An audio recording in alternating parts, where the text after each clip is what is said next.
بسم اللہ الرحمن الرحیم۔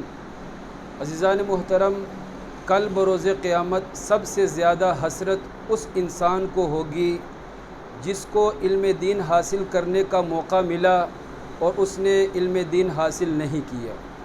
اللہ کریم اچھی نیتوں کے ساتھ ہمیں علم دین حاصل کرنے کی توفیق عطا فرمائے، آمین ثم آمین۔ قرآن و حدیث فقہ کو سمجھنے کی نیت سے عربی گرامر سیکھنے کی ہم کوشش کر رہے ہیں۔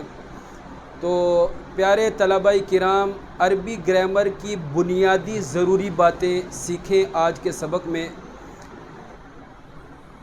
زبر کے دو نام ہیں، نمبر 1 فتح، نمبر 2 نصب۔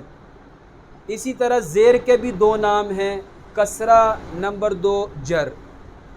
یوں ہی پیش کے بھی دو نام ہیں، پیش کو آپ ضمہ بھی کہہ سکتے ہیں اور پیش کو آپ رفع بھی کہہ سکتے ہیں۔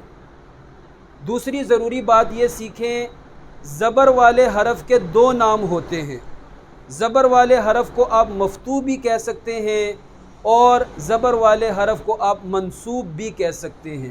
مثلا جیسے دال زبر دا، تو یہ جو دال ہے اس کو آپ مفتوح بھی کہہ سکتے ہیں، منصوب بھی کہہ سکتے ہیں۔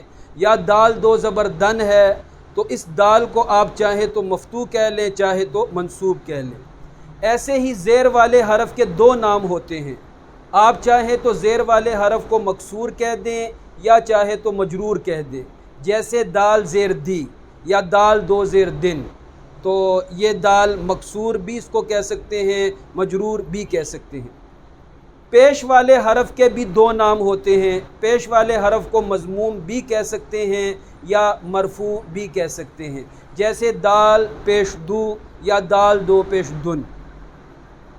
تیسری ضروری بات یہ ہے کہ زبر، زیر اور پیش کو اعراب کہتے ہیں، یا دو زبر، دو زیر، دو پیش کو اعراب بالحرکت کہتے ہیں۔ اللہ کریم ہمیں سچی لگن کے ساتھ علم دین حاصل کرنے کی توفیق عطا فرمائے، آمین۔